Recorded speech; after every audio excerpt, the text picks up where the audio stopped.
Kaixo eta ongi etorriak gaurko saiora. Gaur Ramon Elizalde egongo da gurekin.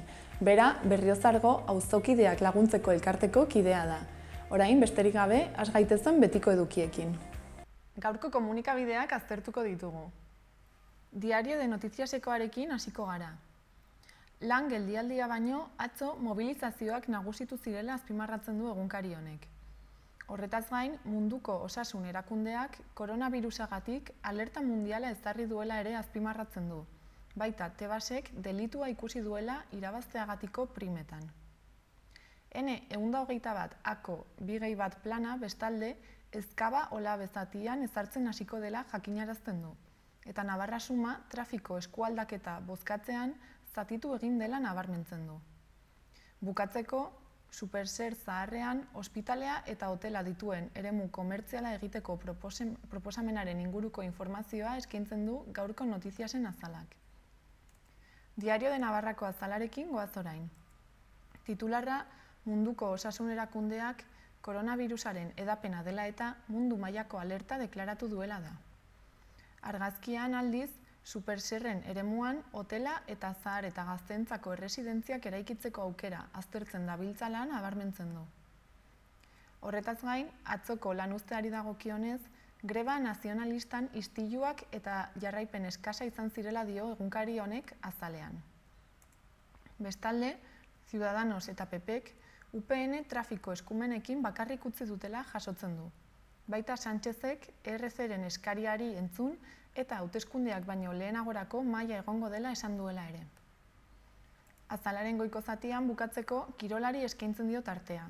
Osasuna kasuari buruz, Tebas lekuko nagusia dela aipatzen du, baita beste 3 lekukoren ihesaldia ere. Horretaz gain, Enrik Gallego jokalariaren aurkezpena ere nabarmentzen du. Gara egunkariari dagokionez, gaurko azal osoa atzoko grebari eskaintzen dio. Azpimarratzen duenez, jendetza bildu zen herrialde osoan bizitza duina eskatzeko greban. Berriaren azalean ere, albiste nagusia berdina da, bizitzaren alde kaleak bete zirela azpimarratzen baitu. Horretaz gain, Sánchezek Kataluniarekin negoziatzeko mahaia hauteskundeen aurretik sortuko dela hitzeman duela ere nabarmentzen du azal honek. Baita munduko osasun erakundeak koronavirus berria nazioarteko larrialditzat hartu duela ere, sistema ahuletara edatzeko aukera dagoelako. Bestalde, gaurko berriak elementu kimikoen taulak 150 urte bete dituela jasotzen du. Eta bukatzeko, Ane Santesteban txirrindulariari egindako elkarrizketa dakar. Euskal Herria irratiarekin bukatuko dugu.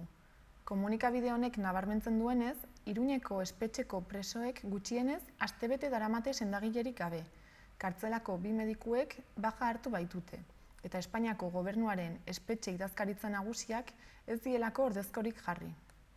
Horretaz gain, Paola Damontik mailak zentsuratu nahi izan duen hitzaldia gaur eskainiko duela azpimarratzen du.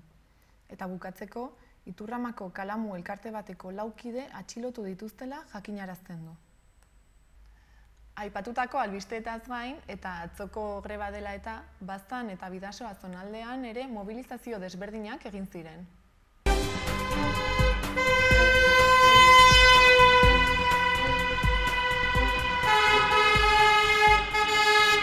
Atzoko greba egunaren inguruan eskubide sozialen karta osatzen duten sindikatuek egin zuten balorazioa.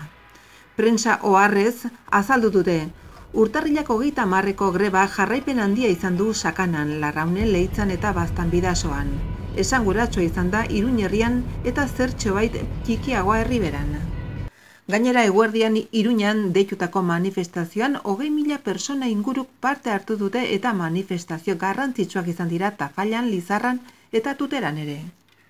Sindikatuen arabera grebak gure eskualdeko komertzio txikietan, ikastetxeetan eta administrazioan izan duen jarraipena zabalaz gain lantegietan ere jarraipen handia izan da.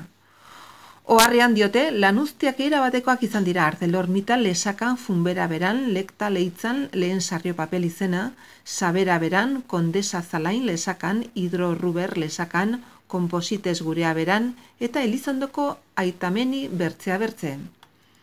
Etzen Elizondo edo Lesakako karriketatik pasatu bertzerik grebaren oihartzuna ikusteko. Bi herri hauetan komertzioia denak etxita zeuden eta gauza bera gertatzen zen berako karriketan eguerdiko 12 aintzin.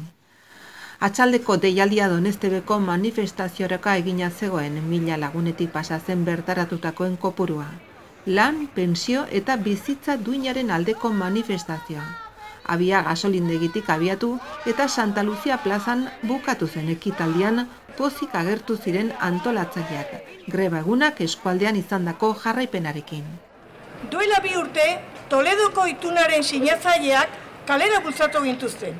2 urte hauetan, gure pensioan eta etorkizuneko pensioak bermatzearen alde kalera ateri gara borrokatzera.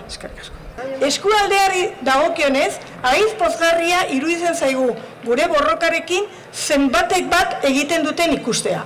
Honen adibide dugu duela aste bat.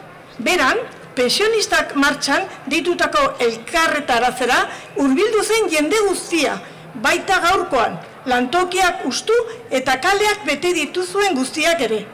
Gaurkoa inflexio puntu bat izatea espero dugu. Garbi dugu elkartzen jarraituko dugula. Honegatik, hurrengo hilabetean, otsailaren 17an, Elizondoko herriko plazan 12etan bilduko gara. Bertara gonbidatzen zaituztegu. Gaurko eta biharko eskubideen alde borroka dezagun.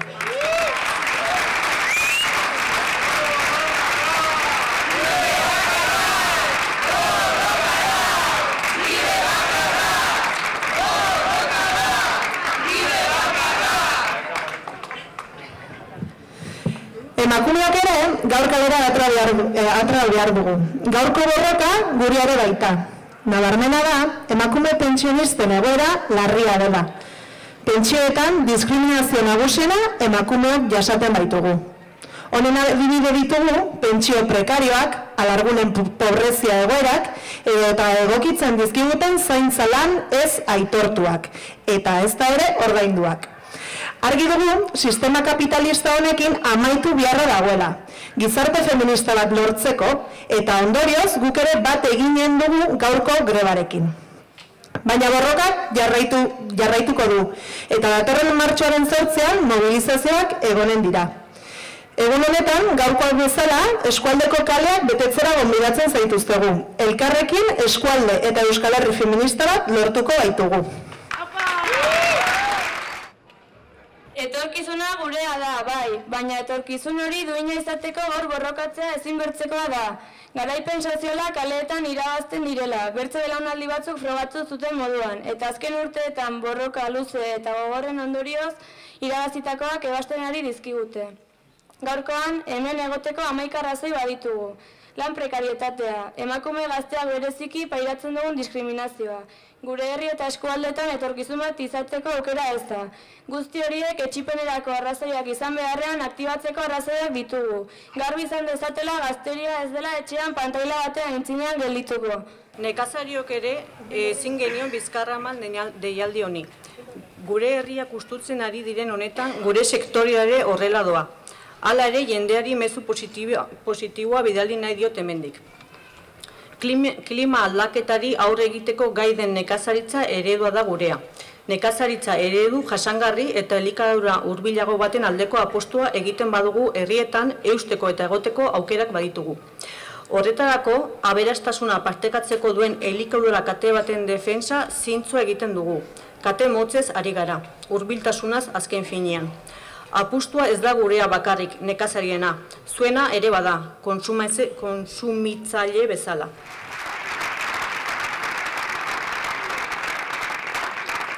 Lan, pentsio eta bizitza duina. Helburu horrekin ustu ditugu gaur lantegiak eta kaleak bete. Eta zuei esker, gaur helburu horretatik atzo baino hurbilago gaude.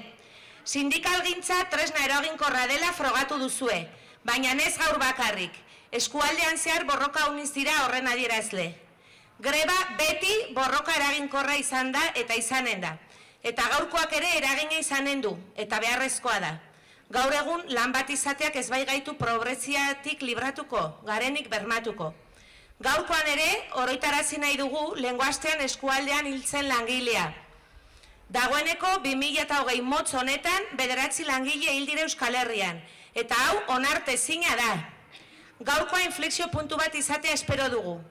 Azken hamarkadetako lehenbiziko greba ofensiboa da gaurkoa, baina biharko eguna gaurkoa bezain garrantzitsua denez, borrokan jarraitzea ezinbestekoa da. Argi dugu, lortuko dugu. Hau pazuek!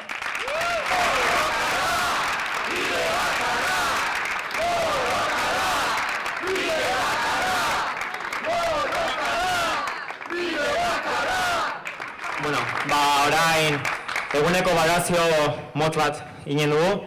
Eta, ez dago anitz errateko egiaran izugarriko arrakasta izan du da gaurko eguna eskualdean, bai lantokian lan ez egitea erabaki duzuen langile guztien gatikan, Nafarroa mailan iparraldea izan du da desberdintasun honintzegatikan grebak jarraipen gehien izan duen zonaldia, eta ez bakarrikan laneraz joan, baizik eta eskualdeen barna eginkiren ekimen desberdinetan parte hartze aktibo bat erabaki duzuelkoz, bai Behobiako ekimenean lortu dugu denbora batez trafikoa moteltzea eta normaltasun hori xetzea, gero ere kotxe karabana izugarrizko izan du da, egiaran esperatia guzik xetu ditugu, 45 kotxe eskualdeen barna, grebaren presentzia bermatuz eta baita ere oztopatzen normaltasun hori.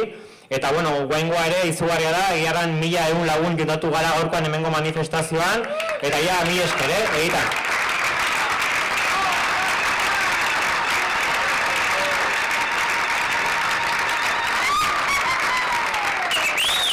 Eta betzerik gabe, orako adibideak ematente indarra segitzeko borrokan, eta erranden bezala, biharko eguna gaurkoa bezain garrantzitsua da, eta hola segitu beharko dugu borrokatzen, ez digulko zinor duzupaituko. Gora, langileon borroka!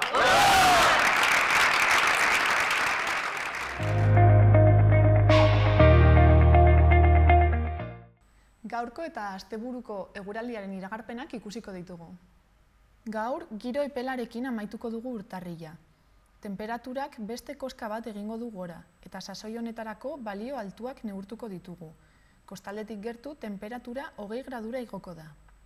Tarteka, hodeiak sartuko dira, baina ilundu arte. Iritsiko diren hodeiak garrantzi gutxikoak izango dira eta ordu askotan giro eguzkitsuaz goza ahal izango dugu. Gero, gauean, hodeiak ugarituko dira mendebaldetik. Hegoaldeko eta hego-mendebaldeko haizeak tarteka zakar joko du, bereziki mendebaldean eta egunaren amaieran.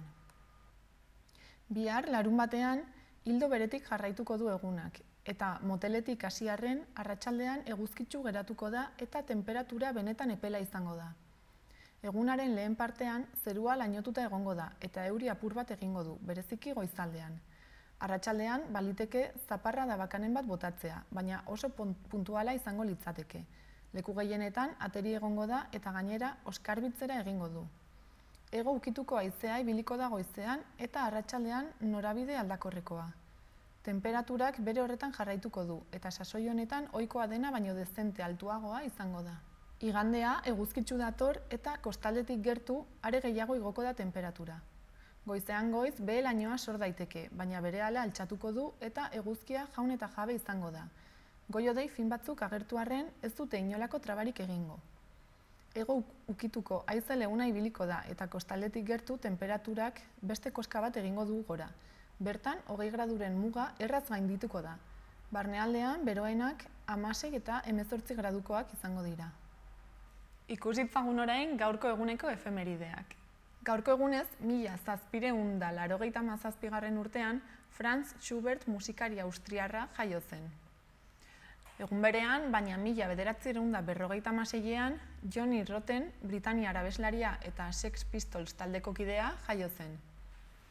Gainera, 1980ko urtarrilaren 31an lehenengo McDonald'sa ireki zuten Moskun. Eta bukatzeko, 1984an, Bartzelonan, El Liceo antzokian izandako sute batek erabat kiskali zuen eraikina.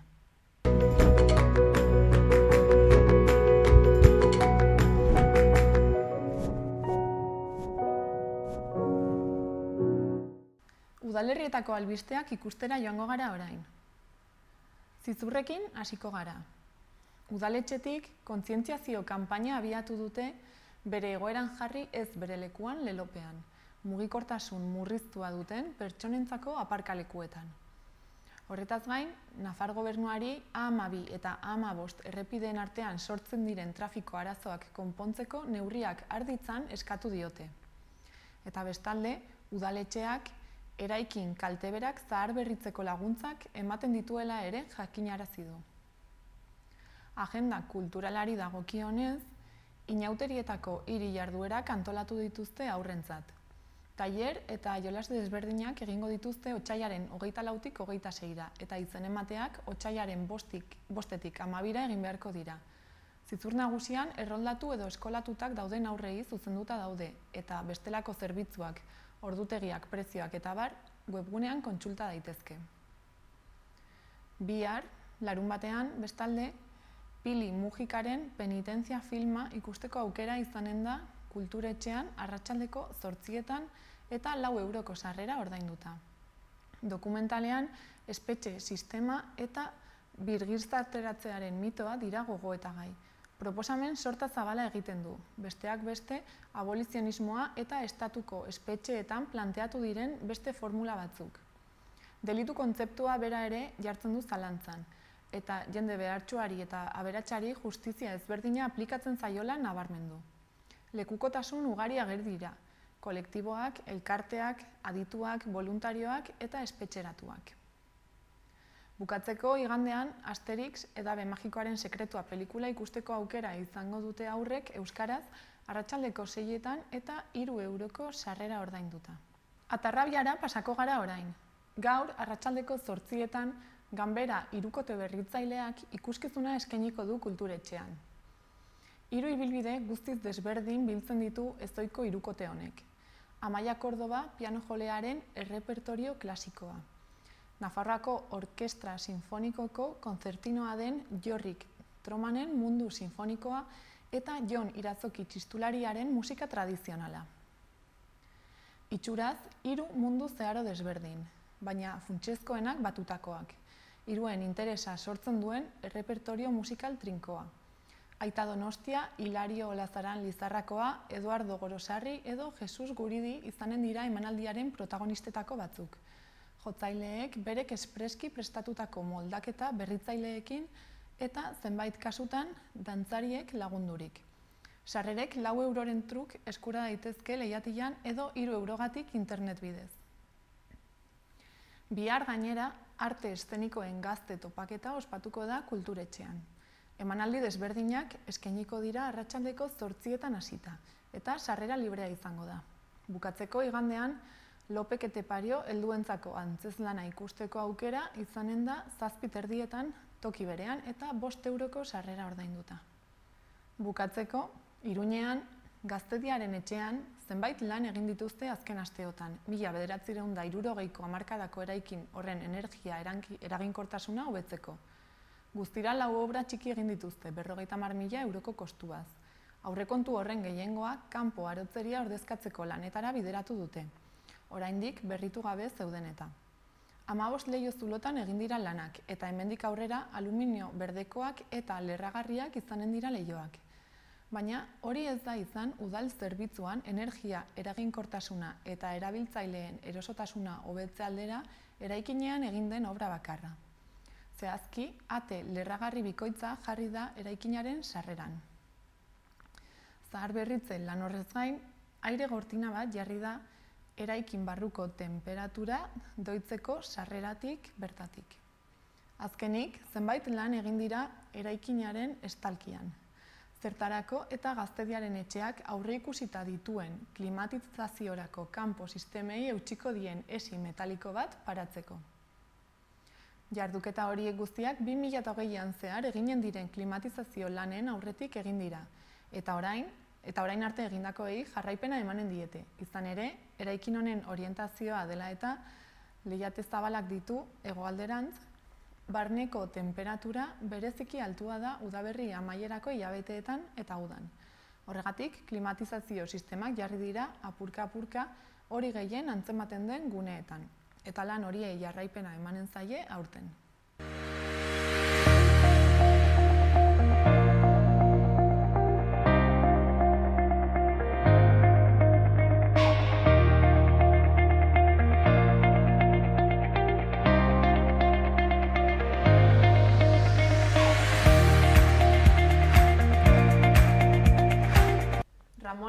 bestalde dugu orain gurekin platoan, bera Berriozargo auzokideak laguntzeko elkarteko kidea da.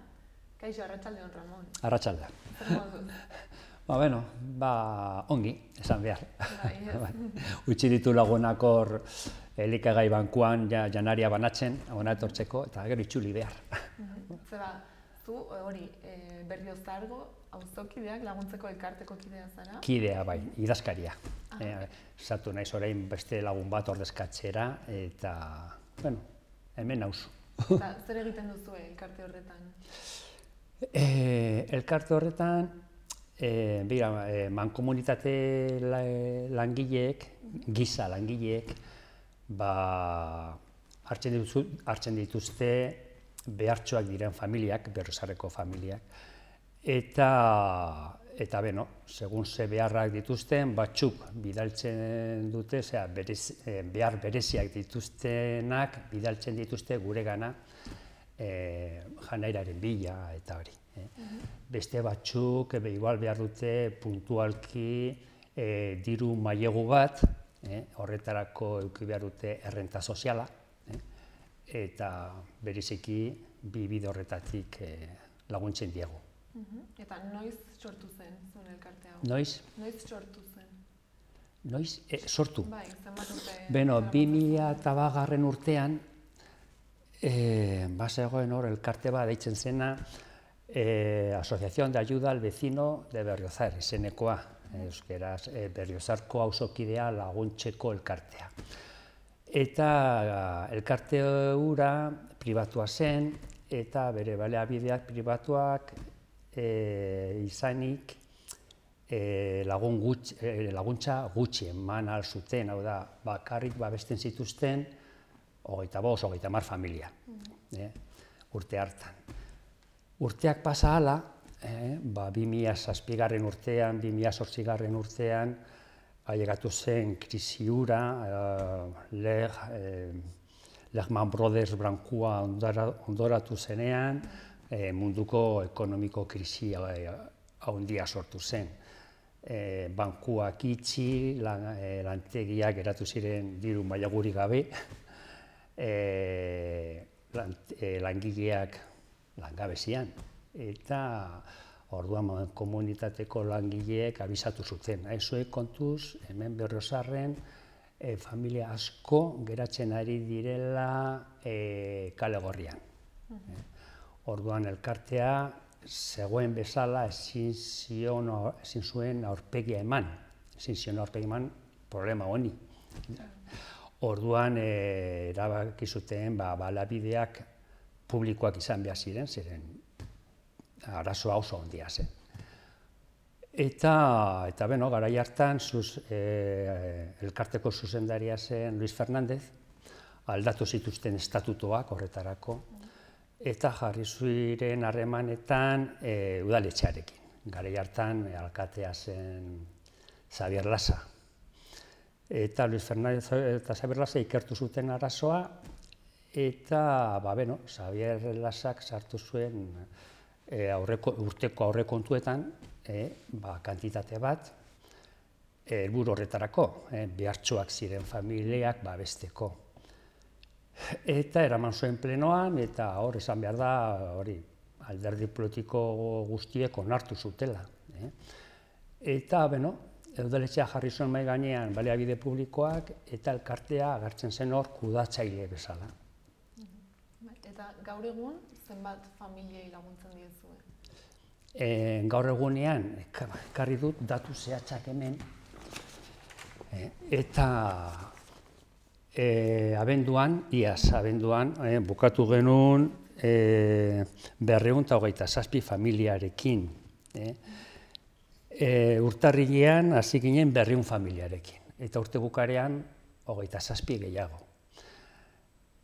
Bai, hasi gara kezkatzen, zeren aurreko egunean esan ziguten 20 familia gehiago zirela. Eta gure baliabideak eta azpiegitura eta bar, 200 familia ongi babesten ditugu. Hortik gora, ari gara pentsatzen zer egin eta nola egin. Zeren bai 227 familia dira, baina gero pasatzen baliga, familia, kideak, hasi ginen, berrezarren adibidez, urte bukaeran, bestu genuen 6.000 lagun, 6.600 lagun. Berroplano, 1.600, eta gero Iza eta Jusla Peña, 60, 50, beraz asko dira. Eta jarretzen badu hau ditzen, ez dakit. Beraz, arazoa ikusten duzu orain geroz eta jende gehiago. Bai, eta onditzen bada, bilatu behar dugu konponbideak. Ez etxi, bezik eta, hau badu aurrera, zer egin dezakegun. Eta horretan gaude. Eta zergatik uste duzu kopurua handitzen doan? Ari gara horretaz pentsatzen. Eta, langabezia hor dago, ere bai, badakigu zer nolako lan baldintzetan ari dira langile asko, langileak dira, baina soldata txikia. Badakigu pisuetako alokairuak direla merkeak. Orduan horrelako soldata batekin nekez ailegatzen dira hilabete bukaerara. Eta orduan hauei joaten dira komunitateko giza langileen gana eta laguntzaren bila. Eta adibidez, konparatuz, lehen aipatu duzu ez 2008ko krisia, urte horiekin konparatuz, jaitsi da laguntza behar duten familien kopurua? Ni dakidana mantendu da berdina. Mantendu da berdin. Eta urte hartan ziren 100 familia, 2008-2009 100 familia, eta handikona bikoiztu da. Eta ez da bera joaten. Ikertu behar dugu, zergatik ez da bera joaten, eta konponbideak bilatu. Eta eskaintzen duzuen laguntza nagusia, zer da, elikagaien banaketa? Hori da gehien behar dena? Elikagaia, bai, eta horretarako gure bulegoa mugitzen da, eta bulegoa jo zuen Europako komunitatean, atean, eta handik aurreko urtean lortu genuen 50.000 kilo elikaduraz. Gero, baliabide, bai, Nafarrako elikagai bankutik, hor ailegatu zitzaigun 150.000, 200.000 jabara. Elikagai hori da ontxiratuta, hau da, denbora luzez irauntzeko eta baldintza honean, baina uhartu ginen ere bai beharrezkoa zela elikadura freskoa, fruta, barazkiak, eta orduan aurkitu zen hori, bi bide gehiago horretarako. Bata, nekazari batzu subentzionatuta zirela, bere produktu freskoekin elikagai bankuetara hornitzeko. Eta, bide horretatik ailegatu zitzaigun aurreko urtean 40.000 kilo. Ongi. Eta aipagarria da, Lakarra, jubilatu elkarte bat da, eta elkarte horrek badu programa bat, erderaz deitzen dena Huertas Amigas, lagun baratxak. Eta horiek hornitzen digute, elikadura freskoa, patatak, kipulak, zanahoriak, eta bar. Baina aurreko urtean eman zekuten 14.000 kilo. Eta elkarte hau zer da Berrio Zargoa ere? Zein? Lakarra Iruñekoa. Baina harremanetan, ni naiz kidea, adibidez, eta lagun batzuk ere, eta orduan jarri ginen harremanetan, eta posiblea zen, elikagai bankua pizka laguntzea, eta baiet esan zuten, jarri ziren lanean, eta baratxa lana gogorra da, eta jubilatuak dira. Eta haiek arduratzen dira hori, lantzeko, biltzeko, eta gu bai, jaten gara beraien gana hartzera eta eskertzekoa da bai. Eta zuen laguntza jaso ahal izateko, ze baldintza bete behar dira Adibidez, egon bar dira hemen enpadronatuak ala... Beno, abesten dugu 4 herri ezberdinak, bata Berriozar, Berrioplano, Jusla Peña eta Iza. Bai, izan behar dira erralduta. Eta orduan, filtro edo iragazkia pasatzen dute, mankomunitateko giza langileen aurretik pasatzen dute. Orduan, aurkeztu behar dituzte paper batzuk, zenbat diru sartzen den familian, eta horren arabera egiten dute buruketa bat, buruketa bukaeran familiakide bakoitzari ateratzen baldin bazaio 6 euro, edo 6 euro baino gutxiago, eguna pasatzeko, jateko eta denetarako, orduan badute eskubidea elikagai bankura joateko. Eta pasatzen badira, nahiz eta 0,5 euro pasau, 6,5 euro ez dute eskubiderik. Imaginatzen du zein egoeretan ari dira lanean, langile horiek. Eta, horrela, eta ondorio bezala dugun familia kopurua. Eta hemengo herritarrak kontziente dira hainbeste jende dagoela behar hauekin? Ez dira, kanpotik ikusten da zenbait jende hurbiltzen da, joaten dira badugu hor etxe bat, gajera bat, eta familia hauek aurkezten dira hor, giza langileek eman diete baimena, aurkezten dute baimen hori, eta ematen zaie. Aldez aurretik pasa digute guri, baduzue hilabete honetan hainbeste familia. Eta orduan barrukoa antolatzen da, prestatzen da, horren arabera. Eta jendea, begibistan dago. Begibistan dago, bai. Eta gero egiten dituzue beste ekintzaren bat edo zerbait? Igual herritarra kontzientziatzeko edo laguntza jasotzeko? Jendea kontzientziatzeko, ezagutzen gaituzte. Eta elkarkide bezala parte hartzen nahi badute, hor gaude, ikusten gaituzte hor, begira, irekita gaude denetarako. Eta bakarrik elikagai banaketa egiten duguna. Diru maileguak ere bai egiten dugu. Zeren, adibidez, orain neguan familia bati, horrelako familia bati ondatzen baldin bazaio kaldera. Berrezkoa dira 200 euro. Eta ez dugu diru hori hau konpontzeko, kriston hotza, zer egiten dugun, orduan giza langileen gana joan, horiek ikusten dute arazoa, bidaltzen dute gure gana, eta horretarako badugu partida bat, egia esan horretarako behar dute renta sozial edo halako zerbait eskatzeko. Eta gero, errenta llegatzen denean hurrengo hilabetetan, zatitxo bat kentzen da aurretik aurreratoko dirua ordaintzeko. Eta horrela horrekatzen da. Eta zenbat elkarkide zarete aipatu duzula? Zenbat? Elkarkide. Elkarkide. Gutxo gora bera. Ni sartu berria naiz eta oraingoz ez dakit, ezta? Zeren batzuk apuntatuta izan arren, igual aldatu dute herriz eta ez digute abisatu. Orduan kendu behar dira, eta nire lana hilabete hauetan hau da, eguneratzea elkarkideak. Eta hori bai. Eta zu zer dela eta sartu zinen pertsonalki elkartean? Zein? Zergatik sartu zinen? Zergatik sartu nintzen, ni jubilatu nintzen, nire laguna dagoenekoz, lagunak ziren sartuta, momentu konkretu batean idazkaria utzi behar zuen kargua, behar zuten pertsona bat horretarako, ni pixka bat moldatzen naiz ordenagailuarekin eta pixka bat gehiago, eta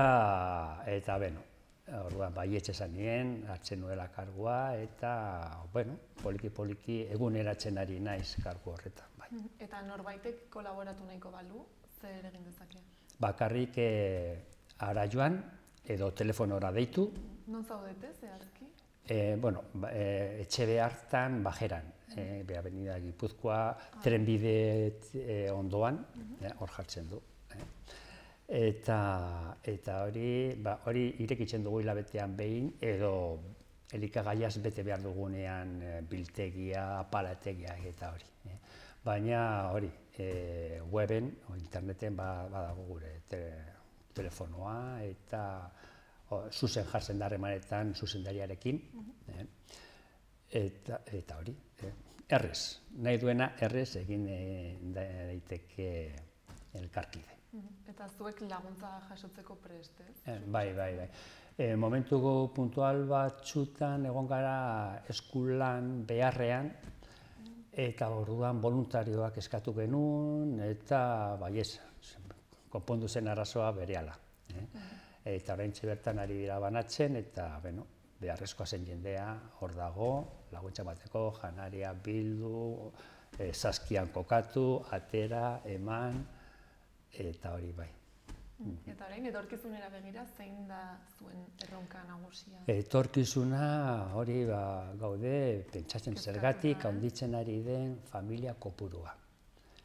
Eta zer erritmoarekin jarraituko duen handitzen urtean zehar. Orduan horrek mugatzen gaitu pentsatzeko da, ez dakigu zer datorren. Eta, hori, gure helburu nagusia da ailegatzen den jendea, guregana ailegatzen den jendea, eta guregana ailegatzeko badakizu iragazki bat pasa behar izan dutela, eta oso behartuak direla. Ni gogoratzen nahi, behin batez hor bulegoan, pasatzen dira bulegotik janaria hartu baino lehen. Eta galdetu nion hango lagun bat iaizu, eta honek laguntzen dizu zerbaitetarako ematen dizuguna, eta erantzun zidan, jakingo bazenu, izango ginen gozez. Hau gabe izango ginen gozez. Eta egipziarra zen, kanpotarrak. Eta bai, orduan, jendea ikusi behar ez du ikusten egoera horiek. Eta orduan, gizartean badago denetaz batzuk txalotzen gaituzte, ze ongi jarraitu horrela, beste batzuk ez dituzte ikusten egoera horiek, eta oparitzen dute, Baskaria, nik ez nago ezagutu behar da, zein baldintzetan aurkitzen den familiak, eta ezagutu ondoren iritsi asko aldatuko ziren. Bai. Orduan animatzen duzu jendea, ezagutzera ez, errealitatea hau? Bai, igual gehiago eman behar dugu. Gertatzen dena, ikusten ez bada, nahiz eta esan, hori ikusi behar da. Zeren esan arren, asko ez dute ulertzen. Ikusi ez gero, ja beste gauza da. Eta ikusteko, egon behar da. Ikusi nola jagatzen diren, eta puntualki, batean batxotan esaten gute, igual, iruzurregile bat sortu daiteke. Hau da, papera ofizialak, aldatu zifraren bat eta hori, eta pasa, horiek kalte handia egiten digute, zeren guk ezin dugu jakin, baina engainatzen baldin baute hori. Kasu horiek excepzionalak izango. Claro. Baina izango dira gutxengoak igual, familiaria baten bat, Inez Jota, bi, beste guztiak behartxoak dira. Mila esker, Ramon. Ez horregatik, eta nahi duzunean... Eta egiten duzuen lanagatik ere. Bale. Ea konpondu daiteken, egoera etorkizunera behar. Bai, saiatuko gara. Mila esker. Ez horregatik, eta begira, nahi duzunean hor gaude.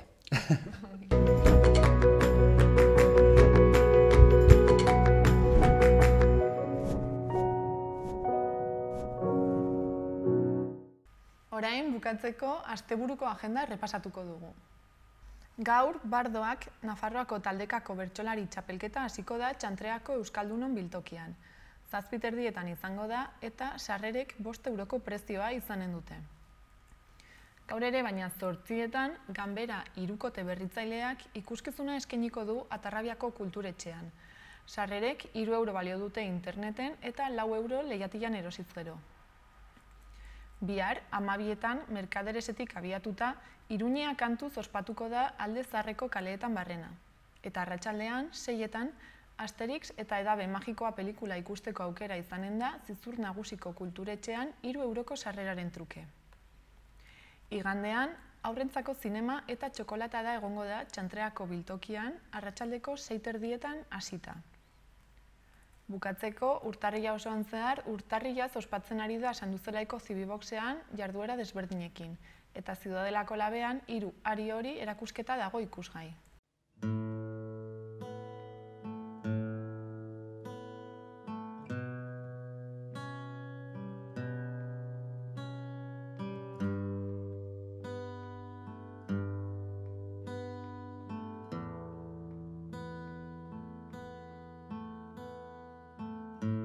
Zerbait galdu dut ene sakonean, deus ez da utzi, bakarrik galdu.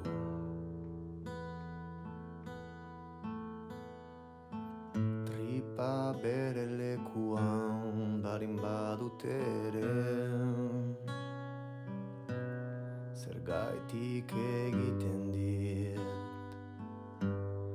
horren beste min.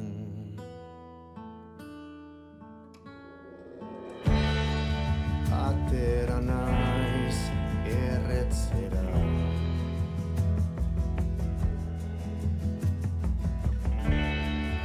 ilargia agertzen ari zen, zigarroa maitzeko denboran jadanik, irdiratzen ta ibarra argitzen zuen.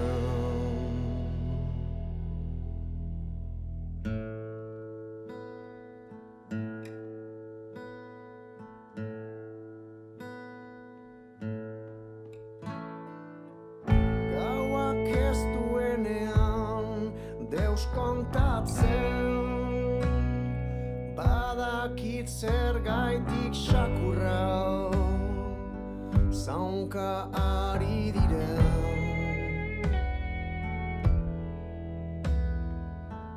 gizaki erotua ez da ohartzen, ilargia harentzat zeruratzen dela.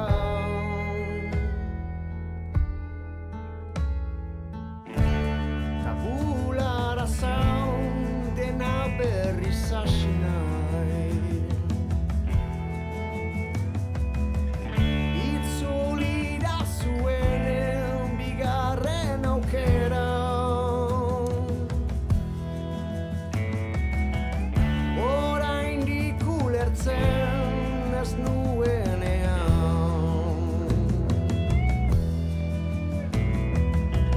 Damurik gabe batxi zen idana, mundua joan behar da ospitalera,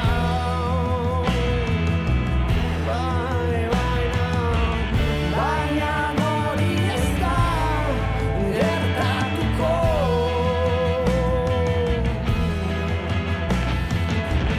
Gizaki izatea, zena botxatzea,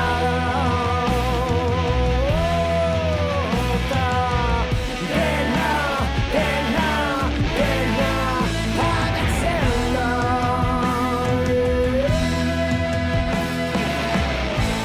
Negua instalatzen da, zauriak sakontzen ditu, itzuli da zuen bigarren aukera.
zerbait galdu dut ene sakonean. Galerna ondoko parea